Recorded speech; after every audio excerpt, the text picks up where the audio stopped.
சுவாதி உயிரிழந்த இடம் பல்லாயிரம் பேர் வந்து செல்லும் ரயில் நிலையம். அப்படிப்பட்ட இடத்தில் ஒரு பெண் கொல்லப்பட்ட சம்பவம் பற்றி சமூக வலைதளங்களில் கடுமையாக விமர்சிக்கப்படுகிறது. சுவாதியை காப்பாற்ற ஒருவர் கூட அங்கு இல்லையா என்ற கேள்வி எழுப்பப்படுகிறது. அந்த இடத்தில் இருந்தால் நீங்கள் என்ன செய்திருப்பீர்கள் என்ற கேள்வியை பல தரப்பினரிடமும் எழுப்பினோம். அவர்கள் அளித்த பதில்களை பார்க்கலாம். நிச்சயமா நான் ஃபர்ஸ்ட் அதுல இருந்து என்னோட கேமராவில இருந்து அந்த பர்சனை ஃபர்ஸ்ட் போட்டோ எடுத்திருப்பேன். அது ஒண்ணு பண்ணிருப்பேன். அடுத்து இம்மீடியட்டா ரயில்வே போலீஸ்க்கு போய் சொல்லியிருப்பேன். நான் ஒரு ஆசிரியருக்கு சொல்ல என்ன பண்ணுவோம், மற்றபடி 4 பேரை கூப்பிடுறத தொலைவை கூப்பிட்டு உடனே என்ன பண்ணுவோம் சொல்ல ஃபர்ஸ்ட் எய்டு கொடுக்கறது ஏற்பாடு பண்ணிட்டு அடுத்து போலீஸ்க்கு இன்ஃபார்ம் பண்ணிருப்போம். நான் பக்கத்துல இருந்தா கூப்பிட்டுருப்பேன். நானே முடிஞ்சா என்னோட ஹெல்ப் பண்ணிருப்பேன். என்னால முடிஞ்சது என்ன பண்ண முடியுமோ பண்ணுவேன். நான் தடுத்திருப்பேன், போயிட்டு அவங்கள்ட்ட அட்லீஸ்ட் கத்திருப்போம். வேறவங்க அப்ப நம்ம கத்துறத பார்த்தது வேறவங்க ஹெல்ப்புக்கு வந்திருப்பாங்க. கண்டிப்பாக அவனை நான் இமீடியட்டா பிடிப்பேன்.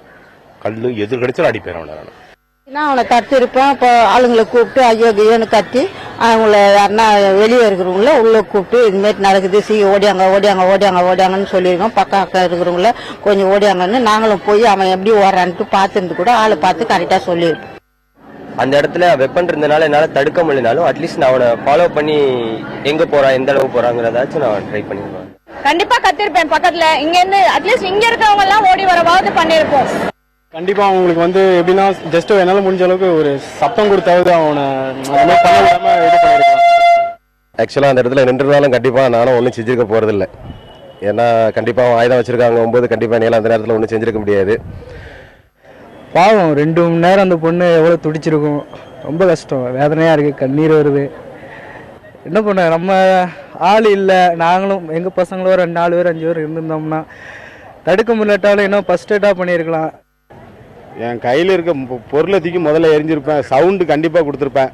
பக்கத்தில் தான் அவ்வளோ கல் கிடக்க 2 கல்லை தூக்கி எரிஞ்சிருந்தாலே பக்கத்தில் உள்ள ஆட்கள் பூரா சவுண்டு கொடுத்துருந்தாலே அவன் ஓடி இருப்பான். கண்டிப்பாக அந்த பொண்ணை வெட்டி கொண்டதை அந்த இடத்துல நான் இருந்திருந்தோம்னா கண்டிப்பாக அங்கே ஏதாவது கையில் கிடைக்க ஆயத்தை தூக்கி அவனை கண்டிப்பாக அடிச்சிருப்பேன். ஆனால் அதை சும்மா பார்த்துட்டு இருக்க மாட்டேன். ஆனால் அந்த பொண்ணு 2 மணி நேரம் வெட்டுப்பட்டு கிடந்தோம். அது பக்கத்தில் கூட போகாமல் யாரும் நின்றுருக்காங்க.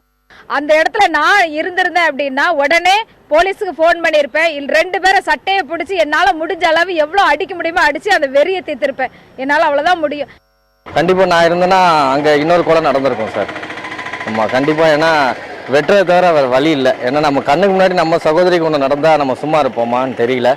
நிச்சயம் அந்த கொலையை தடுக்க பார்த்துருப்பேன். என்னால் முடிஞ்ச வரைக்கும் அந்த பையனை தள்ளியாவது கூட பார்த்துருப்பேன். கூட இருக்கிற ஒரு 4-5 பேரை துணைக்கு கூட்டிட்டாவது போய் அந்த கொலையை தடுக்க நிச்சயம் முயற்சி, என்னால் முடிஞ்ச முயற்சி நிச்சயம் எடுத்திருப்பேன். கண்டிப்பாக முடிந்த அளவுக்கு அந்த பொண்ணை காப்பாற்றுறதுக்கு என்ன வழிமுறை இருக்கோ அதுக்கு நான் முயற்சி பண்ணியிருப்பேன். அதோடு இல்லாமல் அங்கே இருந்த வேறு சில ஆட்களுடைய ஒத்துழைப்போட அந்த நபரை தப்பிக்காமல் தடுத்து காவல்துறைக்கு ஒப்படைக்கிறதுக்கு என்ன நடவடிக்கை எடுக்கணுமோ அதுக்கான முயற்சிகளை மேற்கொண்டிருப்போம். நான் இருந்தாலும்னாக்கா அதை கண்டிப்பாக தட்டி கேட்பேன். அவன் யாராக இருந்தாலும் சரி அதை கண்டிப்பாக நான் தட்டி கேட்பேன். நான் இந்த கொலையை தடுக்க பார்த்துருப்போம். உள்ள மற்றவங்களை சத்தம் போட்டு மற்றவங்களை உதவிக்கு அழைக்க பார்த்துருப்பேன்.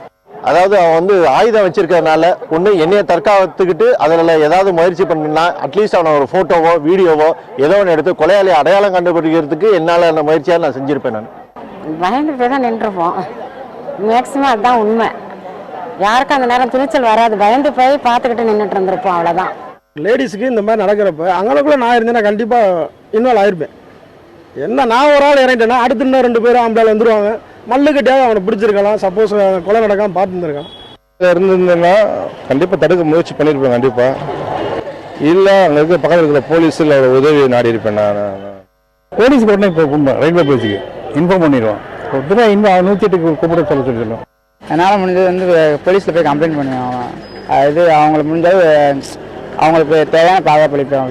அதாவது அந்த கொலையை நானும் பார்த்துருந்தேன்னா நானும் பொதுமக்களாக பார்த்துட்டு நான் பாட்டுக்கு போயிருப்பேன். ஏன்னா சமூக சூழ்நிலை அப்படி இருக்கனால நம்ம அப்படி தான் நடக்கிற மாதிரி ஒரு சூழ்நிலை இருக்குது. அந்த இடத்துல நான் இருந்திருந்தா கண்டிப்பாக நான் கவனித்த இந்த கொலைகளுடைய அடையாளங்களை போலீஸில் இன்ஃபார்ம் பண்ணிடுவேன். நான் போலீஸ்க்கு ஃபோன் பண்ணியிருப்பேன். இல்லைன்னா வாட்ஸ்அப்பில் ஃபோட்டோ சென்ட் பண்ணியிருக்கலாம், ஃப்ரெண்ட்ஸ்க்கு ஷேர் பண்ணியிருக்கலாம், இல்லை பக்கத்தில் இருக்கிறவங்கள கூப்பிட்டுருக்கலாம்.